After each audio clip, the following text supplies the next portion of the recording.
My daughter Emily, who had just turned 18, and I watched as my wife Tiffany and her boss Ryan loaded her suitcases into his car. He had come by on Sunday morning to take her to Los Angeles for a Monday meeting. Their flight was scheduled for that evening, with business meetings planned before some major negotiations. Even after 25 years of marriage, Tiffany, now 44, still looked striking. Standing at 5 with deep blue eyes and dark brown hair, she had managed to maintain her slim, curvy figure, even adding a few pounds over the years, and she continued to attract attention. We married right out of high school, and I supported her through college, taking online courses myself. Even after having children, Tiffany's appearance barely changed, and after she finished law school, we moved back to Alamance County to be near our families. By then, we already had 2 kids, and Emily arrived during Tiffany's first year as a lawyer. I watched Ryan with a mix of resentment and unease. I disliked his smug smile and the confidence he carried as if he owned the world. I wanted to confront him, but I knew it wouldn't help. They were heading out for a civil case, but I had been warned about their true plans by a woman named Rachel. Tiffany and Ryan had declined our offer to drive them to the airport, preferring the comfort of his car. It frustrated me that I had no clue when they'd return. Physically, Ryan and I were similar in height, build, and age, but I was ready if things turned confrontational. Emily must have sensed my rising frustration and wisely stepped in, stopping me from doing something rash. We waved them off from the porch as Tiffany likely looked forward to whatever awaited her in Los Angeles. Tiffany's promotion to associate partner 2 years ago had upended our lives, and not in a good way. The power seemed to change her, though she kept up appearances with everyone but me. It was Rachel, Ryan's wife, who had reached out to me, revealing details about his numerous affairs with women at the firm. This, she said, was the final straw. She and her father had even set a trap. After Ryan's car disappeared down the street, Emily and I headed back inside. "Does Mum have any idea that we know what's really going on?" Emily asked me, her tone cautious. "That Ryan's just adding her to his list." "Probably not," I replied. "Your mum has always been blind to reality. Even with all her legal training, she ignores rumors, thinking she can manage everything. To her, this might just seem like an adventure, a break from routine. She's in for a shock when she realizes she's just another notch on his belt." Emily frowned. "Then why didn't you try to stop her if you knew?" "You know your mum," I said. "If I tried to warn her, she'd brush it off as jealousy. It would just turn into a huge fight, and she wouldn't change her mind." "Does his wife know?" Emily asked. "Yeah, she knows. So does her dad," I explained. "They're planning to catch him red-handed. This isn't his first time, and Rachel's done with it all. Her kids are grown, and she's had enough." "Will you forgive Mum?" Emily asked, her voice tinged with worry. "Not this time," I replied firmly. "I forgave her once, but this is different. It's time to move on. I've been thinking about divorce since she left this morning." I'll never forget the shock on Emily's face. Like her siblings, she had no idea about her mother's past. Learning about her infidelity was a heavy blow. "Dad, you need to explain," she urged. "I don't understand." "You're the youngest, Emily, so this stays between us," I said. "Before you were born, your mum cheated. She kept it hidden until she got pregnant. If a test hadn't confirmed you were mine, I would have left. Luckily, the paternity test showed you were." Emily was stunned. Only 3 people had known the secret, and we had buried it for years. "Who was he? Do we know him?" she asked. "It's been 18 years since I spoke to him," I replied. "It was your Uncle Rick. The same Rick you and the others call Uncle Rick." Emily took a moment to process this revelation. Suddenly she understood why I kept my distance at family gatherings with Rick, and why her grandparents split holidays between him and me. "You could text Rick about Tiffany's trip and stir things up if you want," I joked lightly before heading to the kitchen. I made some coffee and picked up the local paper to browse real estate listings, rental homes, and properties. With Emily heading off to college soon, I figured Tiffany could stay in the house until she graduated, but I needed to find a new place before her return. I knew Judge Wallace would prioritize the kids' well-being in the divorce, so I had to plan ahead. Emily's phone buzzed, and she had a quiet conversation. When she finished, she said, "Uncle Rick confessed to everything. He feels bad for you and wants to talk after 18 years. I thought maybe it was time to hear his side." Tiffany's actions had forced me to face the past, and though I still felt betrayed, I had stayed for the kids, trying to keep the family together. Grabbing a bottle of bourbon, I asked Emily to drive me to meet Rick. We had our old spot of fishing hole on our father's land. Sitting by the fire, passing the bottle between us, Rick laid it all out. His version differed from Tiffany's, but I figured the truth lay somewhere in between. In the end, I didn't care anymore. Hearing Rick take responsibility was enough. I placed more of the blame on Tiffany. Rick had always been more of a follower than a leader. At some point, our father spotted the fire and, thinking we were trespassers, approached us with his old rifle. He ended up giving us a lift back to the farmhouse in Rick's truck. Mom whipped up eggs and potatoes to help us sober up, just like when we were kids. By the time we finished eating, Mom had already called Emily and Rick's wife, Mary. When they arrived, we were in better shape. Mary, who married Rick after our parents' divorce, looked bewildered to see us together. "So you finally made peace?" Mary asked. "After all these years, we deserve to know what caused the split." I opened my mouth to answer, but Rick nudged me just like he used to when we were kids. It was his signal to stay quiet. Rick had always been better at talking his way out of trouble, but this time I realized I might have misjudged the situation. Tiffany and I, Rick confessed, had an affair while she was expecting Emily. He admitted it was all on him. He had been immature and reckless back then. My younger brother, who was always the more sensible one, had caught us, and since that moment he had considered me dead to him. Hearing the truth behind our fallout, my dad exclaimed, "Damn, if I were Marcus, I would have gotten rid of you." "What made you confess now?" Mum asked. "Tiffany went to Los Angeles with her boss," I explained. "They only booked one room for the whole trip, which raised some red flags. Rachel, Ryan's wife, has private investigators on the case. Emily knows what's happening, and it's hard for her to see her mother so excited about the trip." "I should have let you confront him," Dad, Emily said, meeting my eyes.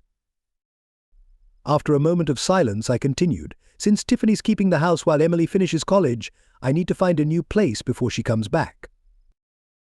"I'm not staying with Mom," Dad, Emily declared firmly. "Wherever you go, I go. We're in this together." Her determination mirrored mine, and I knew she meant every word, no matter what the future held. "Come upstairs with me," Emily, Mom said, and they went off together for a while. When they returned, we had a new plan. We'd stay with my parents for now, only bringing along what we needed.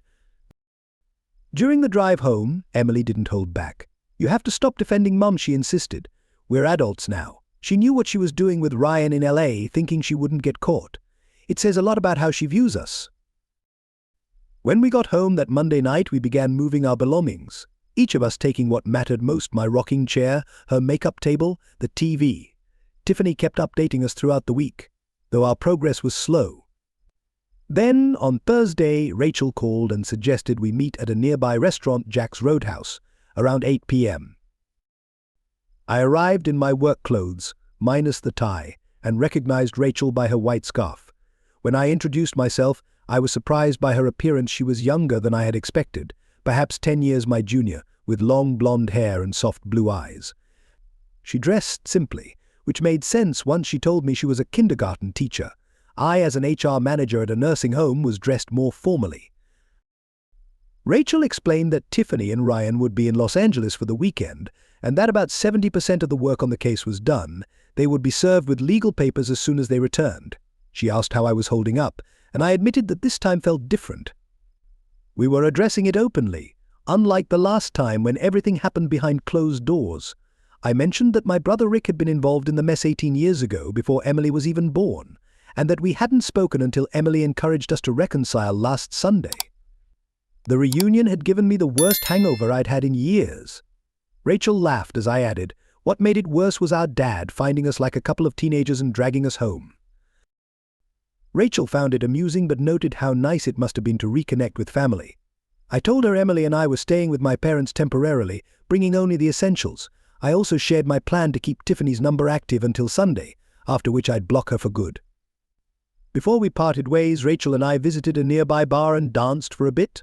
Despite everything, I left feeling pretty good until I got home, and Emily teased me, saying, "Daddy's got a new girlfriend," clearly picking up on the chemistry between Rachel and me.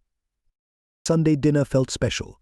My mum was thrilled to cook for us again, and we all enjoyed the meal, barely leaving any leftovers. But around 1 a.m., a phone call jolted me awake. It was Rachel, letting me know that Tiffany and Ryan had been caught. Hotel detectives had walked in on them, filming everything with hidden cameras. She sent me a temporary copy of the video. I got dressed and headed downstairs to make tea. My mum joined me as I was finishing up. "Is the water still hot?" she asked. I poured her a cup and showed her the video on my phone. I watched as her expression changed. The footage was crystal clear. Tiffany and Ryan were caught under the sheets, looking stunned, like deer caught in headlights. Their reaction made it obvious they weren't just working late. Mum quickly saved a copy of the video to her phone. "We're done with Tiffany," she said firmly. I can't wait to see the look on her face when she's served with the papers. "Emily and I blocked her number tonight," I reminded her, knowing we had already prepared for this. That night, Mom took Tiffany's phone and I helped her block all communication. Sharing tea with my mom in the middle of the night brought back memories of simpler times. Later, I instructed the receptionist to block any calls from Tiffany, not wanting to deal with her. By 11 a.m., the receptionist called. "She's been trying to reach you every 20 minutes. What should we do?" "What's your mobile number?" I asked. She provided it, and I replied, "I'm sending you a video clip. If she calls again, ask for her cell number. Once you get it, send her the video and let her know both Emily and I received it last night." That was the last I heard from Tiffany that day. Before leaving, the receptionist confirmed, "I did what you asked." She stopped calling after getting the video. "If you or Emily need anything, just let me know." I nodded, appreciating her help. "Thanks, boss," I muttered, keeping my thoughts to myself. While my mom prepared dinner and Emily helped out in the kitchen, I updated my daughter on a work incident. Then a text came from an unknown number claiming to be my mom, asking me to call her. It didn't take long to realize it was probably Ryan's number. "I think your brothers might try to contact us around 8 tonight," I remarked, figuring Tiffany had reached out to them by now. They were likely discovering we weren't at the house, which would surprise them. Emily chuckled. "I left a note for Mom, suggesting she might want to tell Ryan to find a new place, considering his wife kicked him out. It's funny Tiffany will never admit the truth to our brothers." "Hey Dad," Emily suggested, "let's turn off our phones for a while. That way they'll have to call Mom to find out what's going on." And that's exactly what we did, enjoying a peaceful evening, even though it might have been anything but calm for others. Later, we found out that my sons had visited the old house, and after noticing my favorite chair was gone, they searched the whole place until they found Emily's note in the kitchen. It became evident that we had moved out, leaving my sons' calls unanswered and increasing their frustration. Tiffany played clueless, claiming she didn't know what the note meant or where we had gone. Eventually, they reached out to Rick, who hinted that maybe I didn't want to be found, considering what their mother had done. Strangely, they never questioned how Rick knew. As word of our breakup spread like wildfire, I received a call at work from my oldest son, Cole, after my secretary patched him through. He wasted no time. "So, what's going on, Dad? Where are you and Emily staying now?" "Not much has changed, son," I replied. "Everything that was right is now wrong, and vice versa." "Let's skip the philosophy," Daddy sighed. "Just give me the details." "Check your texts," I said. "I sent you something that will explain it all. Feel free to forward it to Lloyd. If you want to talk more, come by Grandpa's after dinner with that." I ended the call, sending him the video of Tiffany and Ryan's affair and letting Emily know. Within 10 minutes, Cole replied, "Wow. I'll be there by 8. My parents left us alone when Cole and Lloyd arrived, giving us space to discuss the situation. My sons seemed to downplay their mother's actions, urging me to let it go. "We all make mistakes," Dad Cole said. "Remember how many times you forgave us growing up?" We watched Mom leave that Sunday afternoon, knowing exactly where she was headed. Emily continued. "Dad offered to take her to the airport, but no, she wanted to flaunt it, leaving with him. We were probably their joke all the way to LA. She had no idea we were aware." "Why didn't you stop her, Dad?" Emily pressed. "I tried, but she would have just lied, denied everything I explained. Her actions showed she was already checked out of the marriage. This wasn't an accident, it was intentional." "Dad and I knew 2 weeks before she left," Emily emphasized. "Ryan's wife, Rachel, warned us. That's why we had the video ready within an hour of serving them with the lawsuits. You need to understand Mom didn't just betray Dad, she betrayed all of us.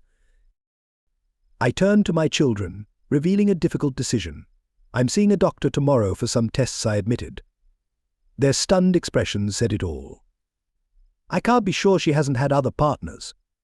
This might be the first time she got caught, but her frequent business trips always made me wonder. Dad, you can't be serious, Lloyd protested. There's no way Mom had other lovers. Can we really trust her now, given what we've learned? I countered, leaving them to digest the reality as I stepped away to make a coffee. My parents, who had been listening nearby, agreed with my approach. You're handling this the right way, Marcus, my father noted. Considering her job and all those trips, it's possible she had other partners. Mediation trips, business meetings, they could have provided plenty of chances, I added. A phone call interrupted, and I stepped outside onto the porch to take it. Hi, Rachel. What's up? Rachel shared her recent conversation with Ryan. It didn't go well, she said. He still thinks I should just forgive and move on, but I made it clear I don't want him involved with our daughter anymore. Only then did he realize the damage he's caused. She also mentioned that Tiffany was struggling now that she was out of work. They'll be back on Thursday to finalize things. I blocked Ryan's number, and I made sure he knows we're done. I've done the same with Tiffany's number, I replied. I even sent her the video so she knows we all know. Rachel added that she had changed the locks and moved Ryan's belongings to the garage for pickup. After a few more exchanges, we said goodnight. When I returned to the kitchen, my family was waiting for my next move. I'm taking tomorrow off, I announced. I have a lawyer appointment at 9. I want those two served as soon as they get back from LA. Tears welled up in my son's eyes as the weight of the situation finally hit them. My father spoke with conviction. Ryan may not have been the first, but he will be the last. That's not true, Lloyd argued. Mum denied everything until we showed her the video. You're naive, my mother interjected. Ever wonder why your father and Uncle Rick didn't speak until recently? They made up last Sunday, Emily added. Rick admitted that Dad didn't deserve what happened back then, but it happened. As tensions rose, I put on the kettle, giving my children time to process everything. Later, after my sons left, I had a quiet conversation with my parents. They're watching how you handle this, my mum warned. What you do now will set the example. I know, Mum, I replied. I'll stay calm and let the lawyers manage things. I can't change the past, but I can control my actions moving forward. At the lawyer's office the next day, I laid out everything that had happened. Her interest piqued when I mentioned Tiffany's employer. Did you know I once worked for that firm, she asked. They have a strict code of ethics. We might even consider suing them, though we probably won't get much beyond legal fees. But it could create significant problems for them. I agreed to proceed. They'd be back from LA. On Thursday, taking the earliest flight out of St. Louis. After paying her fee, she seemed eager to take on the case. Later, at the doctor's office, my family doctor was surprised by my request for STD tests, but he agreed it was wise given the circumstances. Meanwhile, I learned that Cole had informed his mother about my tests, bluntly telling her that, because of Rick and Ryan, there was uncertainty about how far her betrayals might have gone. That evening, Rachel and I met for dinner at Red Lobster. She greeted me warmly, and we chatted over dinner. At one point, she handed me an envelope containing statements from 5 of Ryan's former colleagues, detailing how he had pressured them into inappropriate situations. This strengthens our case, I remarked. Initially, my lawyer thought just covering her fees would be enough, but now it seems we could expose a larger pattern of misconduct. Rachel and I bonded over our shared experiences, and when I headed home near midnight, I couldn't help but feel a strange sense of resolution. I thought about how much life had shifted since Tiffany left. Later that evening, while I made tea for Emily, I noticed her eyes were filled with tears. I handed her a cup and gently said, "It's okay to cry. Sometimes it's the only way to start healing." She wrapped me in a tight hug, finally releasing the emotions she'd been holding in. By the time we finished our tea, she seemed more at peace. Curious about my dinner with Rachel, Emily asked a few questions. I told her that we were just getting to know each other, and that it felt like the beginning of a meaningful friendship. The next day, I handed over the statements to my lawyer, who suggested turning the case into a class action suit. I agreed, hoping it would hold people more accountable. Later, I heard that Tiffany and Ryan's return wasn't smooth, even though they managed a settlement. Their actions had made the news, overshadowing any sense of triumph. On my way home, I withdrew some money and handed $1,000 to my mom, who gave me that knowing look only mothers can. It's to help with the extra costs while Emily and I stay here, I explained. It would have cost me a lot more somewhere else. Just this once, she replied, with a serious tone. I nodded, grateful for her support. Tiffany came back to an empty home, feeling like she didn't belong. After a day filled with hostility, both she and Ryan faced a cold reception. Her husband, Marcus, and his lawyer were pursuing legal action against the firm, which puzzled Tiffany especially because Marcus had hired a former employee of the firm, someone who knew their strategies inside out. It wasn't just about the lawsuit, it was the fact that Marcus had chosen someone who could challenge them from the inside. After mixing a strong drink, Tiffany sat down to review the divorce papers, and reality hit her hard. Marcus and Emily had known all about her and Ryan's plans before they left for Los Angeles. Now, she had to face the end of her marriage. Feeling remorseful, she texted Marcus and Emily, realizing the damage was beyond repair. She hoped to stall for time, thinking that if Marcus calmed down, they might have a conversation. But Cole's words echoed in her mind. Her actions now seemed deceitful to everyone, and the pain she had caused no longer seemed worth it. While sorting through the mail, Tiffany found a letter from the county health department revealing that she had contracted an STD. The realization hit her like a ton of bricks, and she broke down, realizing that her nightmare was only deepening. Her past indiscretions during business trips would now make her family think even less of her. Meanwhile, Ryan sat alone at a dim bar on the outskirts of town, drowning his sorrows. Rachel had filed for divorce, and as he mulled over everything, he didn't notice the man who took a seat beside him.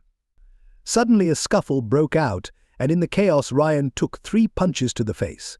The attacker's words mirrored Marcus's anger, making it clear why the assault had happened. Back at my father's barn, I was working on some Saturday chores when my oldest son, Cole, showed up.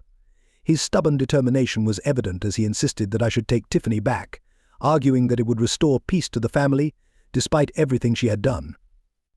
I saw there was no point in arguing, so I let him vent until he ran out of steam. Cole, imagine you were married, I began, and you found out your wife had been unfaithful. Would you still be giving me this advice? His silence spoke volumes. I continued, you're suggesting that I accept being with someone who betrayed me. Does that mean you think I'm unworthy, someone to be walked all over? His shock was clear. Seeing his distress, I added, if you can't respect my choices, then maybe you shouldn't come back here. I walked away, knowing he needed time to reflect on my words. Cole turned to his uncle Rick for guidance. Rick admitted, your mother pursued me, not the other way around. I fell for her, and it cost me 18 years of my brother's companionship. There are 2 sides to every story, Cole, but your dad's right. Your mother didn't get that STD from Ryan. She brought it home, showing she didn't appreciate your father after all he's done for this family. Fix this before you end up losing him forever. By Monday morning at Tiffany and Ryan's firm, the atmosphere was upbeat. My lawsuit had been dropped, and they were back in good standing, celebrated for their successful case resolutions. Despite his injuries from the bar fight, Ryan continued pushing forward and privately recounted the incident to Tiffany. Later that day, as I was leaving work, I found Tiffany waiting by my car, looking worn out. Back off, Tiffany, she snapped. Ryan's got enough problems thanks to your little revenge scheme. I don't know what you're talking about, I replied calmly. He was jumped, she insisted. The guy said he was your friend and that we deserved it. I couldn't hold back my laugh.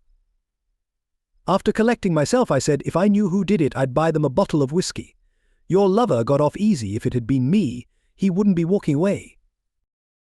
Just then, I received a frantic text from Rachel, asking me to come over immediately. I quickly told Tiffany, get a lawyer and finalize the divorce, then drove off, done with her lies and manipulations. At Rachel's place, she looked distressed. What happened? I asked. One of your dad's friends punched Ryan and used your name, she explained. I couldn't hide my grin, which made Rachel crack a small smile. Aren't you upset? She asked. Nope, I replied. I just wish I knew where to send a bottle of whiskey as a thank you. Rachel chuckled. and I hugged her briefly before she surprised me with a kiss on the cheek. "They're waiting inside to talk to you," she said, leading me into the kitchen, her hand still in mine. Her daughters, Lucia and Lisa, peeked out from their room, and I gave them a playful wink, which they returned. Rachel's father, a tall, imposing figure, greeted me with a nod. I shook his hand, saying, if I could, I'd send you a big bottle of whiskey to show my appreciation. He accepted the handshake, offering advice, "Think carefully before doing anything rash. My dad's advice saved me from trouble when I was your age." With the tension eased, formal introductions followed, and soon Rachel's father left with his grandson, leaving me with Rachel and her daughters. The girls eagerly introduced themselves and mentioned their favorite restaurant, an all-you-can-eat pizza place called Papados. Kneeling down to their level, I asked, "How about I take you and your mum out for dinner there?" They excitedly agreed, probably swayed by my casual approach. "Just give me a moment to call my mum and let her know I won't be home for dinner," I said with a smile. At the restaurant, Rachel's colleagues waved at her as she got more pizza. Meanwhile, Lucia looked up at me with wide eyes and asked, "Are you Mum's boyfriend?" I smiled and replied, "I'm just a guy, a friend of your Mum's." "Did you go on a date?" Lisa asked, pressing for details. "Not yet, but I have to get approval from some very important people first," I teased. "Who?" Lisa asked with curiosity. "From you and your sister," I said, which made them giggle. They laughed and replied, "You can go because Mum already says she likes you." By the time Rachel returned with more food, everyone was in high spirits. Lisa asked me to get her dessert, and after finishing up at the restaurant, I thanked them at their front door. The girls quickly ran inside, ready for bed. Feeling a bit awkward, I prepared to say goodnight, but Rachel called me back as I was stepping down. She leaned in and kissed me, and I responded naturally. "My daughter said you were planning to ask me out," Rachel revealed with a grin. "Lucia got that part wrong," I explained, "but I did think about it while you were busy with your coworker. We sat together on the porch, chatting like teenagers about our feelings and what the future might hold." As September drew to a close, we made plans to take the girls to the town fair the following Saturday, agreeing to decide on our next steps afterward. It was almost 10 p.m. when I arrived back at my parents' farm. As soon as I walked in, Emily noticed my cheerful expression. "Looks like someone's in a great mood," she commented. "Must have been quite the meeting." I caught up with my parents and Emily, sharing the day's events. My dad found it amusing that Tiffany had asked me to stay away from Ryan. That Friday, my lawyer filed a new lawsuit against the firm, targeting senior partners along with 16 women. The claims were delivered directly to the partners' homes, leading to 3 being barred from returning by their spouses. Linda O'Neill, my attorney, was thorough in gathering information, even discovering the identity of Tiffany's divorce lawyer. Mom even emailed Tiffany's relatives, informing them about how Tiffany and Ryan were served and mentioning my STD diagnosis. As I got ready to pick up Rachel and the kids for the fair, Emily remarked, "You're really into Rachel, aren't you, Dad?" I nodded, admitting, since the divorce started, most of the friends your mom and I shared drifted away. Rachel and I connected over shared experiences, and that makes it easier to trust her. I don't know where this will lead, but I'm open to finding out. "If you need any dating advice, just ask," Emily teased. "Just promise to introduce us properly before it gets serious." Later at the fair, I spent a full hour on the Ferris wheel with Rachel's daughters, who loved every minute of it. We enjoyed lots of food, with Lisa on my shoulders most of the time. We even bumped into Rick and his wife, Mary, who introduced their kids. The children quickly made friends, allowing us adults to chat. By 6 p.m., Rachel's girls were worn out. After we bathed and tucked them into bed, Rachel received a call from Ryan, who was back in the ER after another altercation. She assured him that it wasn't me, as I'd been at the fair with her and the kids all day. Ryan wasn't happy about it. I left Rachel's house around 9 p.m., knowing that things between us were steadily moving forward. The next day, I picked up Rachel and her daughters again, and we headed to Rick's house.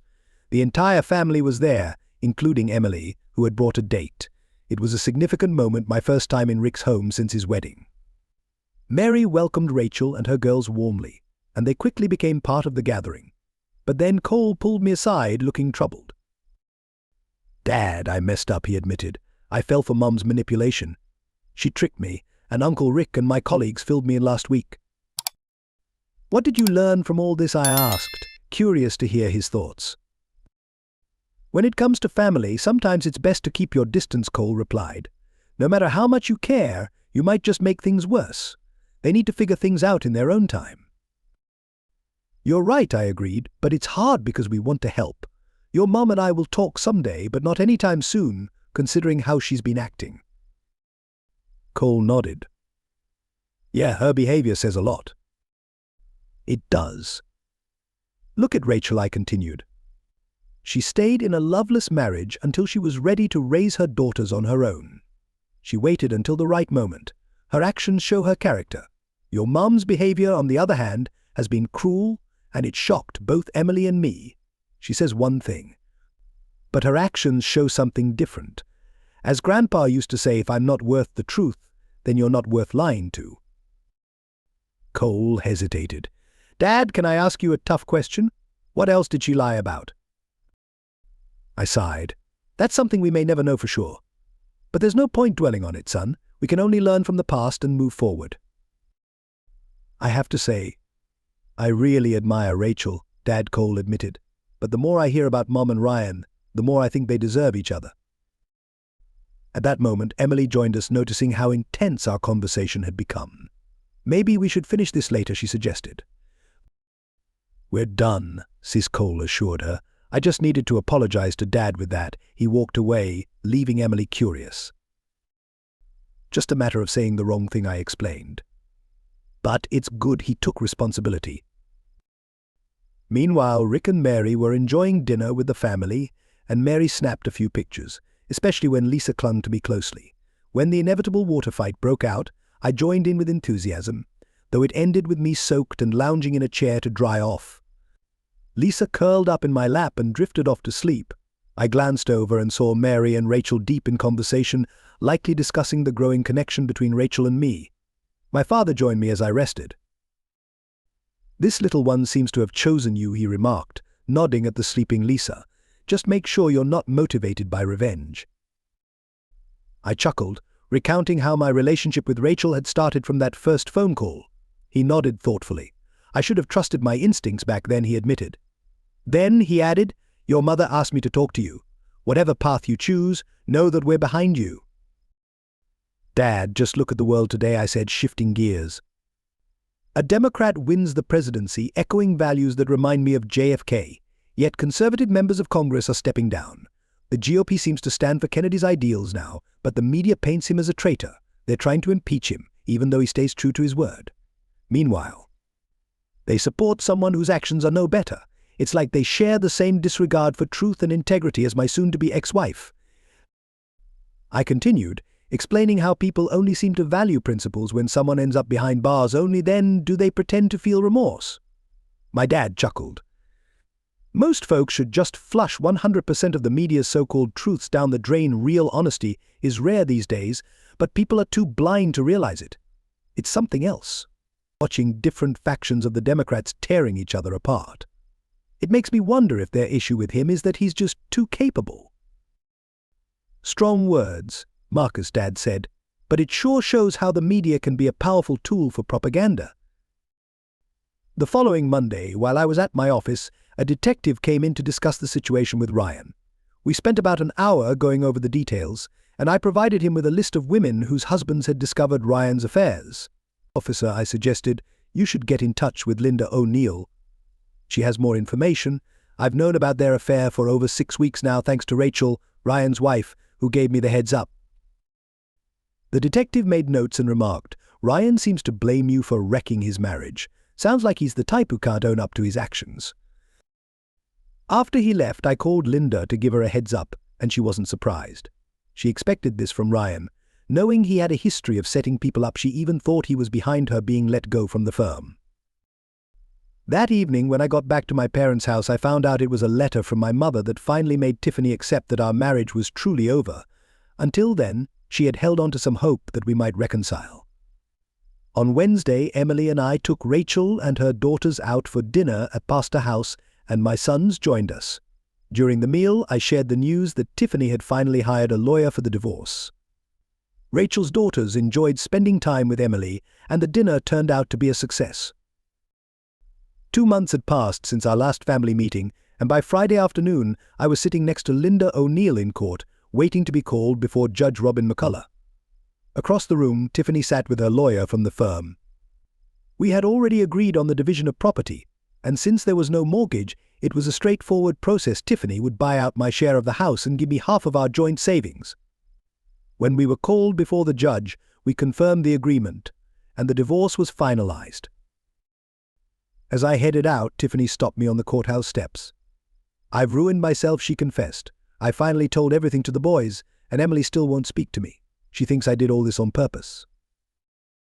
"Emily's young, so I can understand her reaction," I replied, "but from an adult it just sounds shallow." Rachel's divorce had already been settled, and she had won a significant amount in child support, $1,000 per month and $1,500 for each child until they turned 18, plus half of their college expenses. The house would be sold, with the proceeds split. Ryan, having left the company and moved to a new city to escape constant hostility, was financially secure with his share of the firm. One evening, my parents invited Rachel and her daughters over for dinner, and to our surprise, they had also invited her parents. Since Rachel and I were getting serious, they felt it was time to meet her family.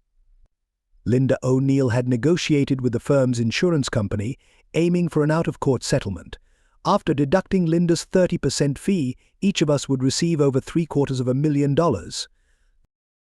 That night, as we gathered around my parents' formal dining room table, unused for years, I stood up, pushed my chair back, and got down on one knee. Pulling out a small box, I asked, "Rachel, will you take a second chance and marry me?" Rachel, utterly stunned, said yes, and the celebration began. Mom called Rick, Mary, and my sons, who all arrived within half an hour to join in the excitement. In the middle of the festivities, I noticed Lisa sitting quietly on the floor, tears in her eyes. I went over and sat down beside her, and she immediately climbed into my lap. "What's wrong, sweetie?" I asked gently. "Nothing," she whispered. "I'm just happy you're going to be my dad." I glanced over at Rachel, who also had tears in her eyes, and I knew she could see them in mine. Holding Lisa close, I walked over to Rachel. Everyone understood the significance of that moment. Lucia joined us, standing beside her sister. "Dad," she asked softly, "when you and Mom get married, can we take your last name too?" "As soon as the court allows it," I promised. Lucia and Lisa turned to my father, who smiled and said, "From now on you can call us Grandma and Grandpa." I could already imagine my daughters enjoying time at the farm, learning to ride horses with my dad. They were going to love it. Later, in a private moment, Rachel asked, "How do you plan to convince Ryan to let you adopt the girls and change their last name?" "Leave that to me," I replied confidently. A month later, I walked into Ryan's office without an appointment. His secretary told me to go right in, and when I closed the door, I saw the remnants of his injuries. Though mostly healed, the signs of his 8 punches were still visible. The detective had interviewed all of his former lovers and their husbands, but no clear suspects had emerged.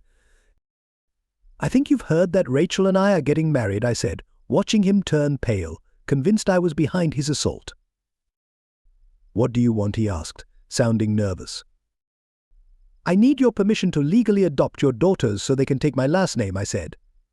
Lucia asked her mother and me if she and her sister could do that. "It needs to be official, acknowledging us both as their fathers." "And why should I agree to that?" he challenged. "Because if you do, I'll stay out of your life for good," I answered. "If you don't, well, you might be seeing a lot more of me." It took him half an hour to draft and sign the document. His secretary, who was also a notary, stamped it. I knew he didn't care much for the girls, as he hadn't seen them since leaving for Los Angeles. Later that day, I visited the school where Rachel worked. Since they didn't recognize me, I had to go through the office. When they called her class, she came down, surprised to see me. "Rachel, I made a promise to your daughters the day I proposed," I said, handing her an envelope. "I think this will help us fulfill that promise." She opened it, and as she read the document, tears welled up. "How did you manage this?" she asked. "Ryan still believes I'm responsible for him meeting those fists," I said with a smile.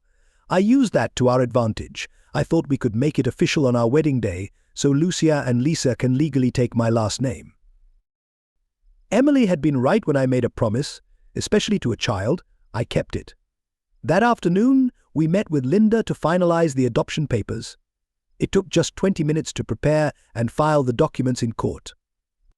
A week later, we learned that the adoption would be approved and the girls would officially become Walkers. We called a family meeting to announce that in 2 weeks, 6 days before Christmas, Rachel and I would get married and finalize the adoption.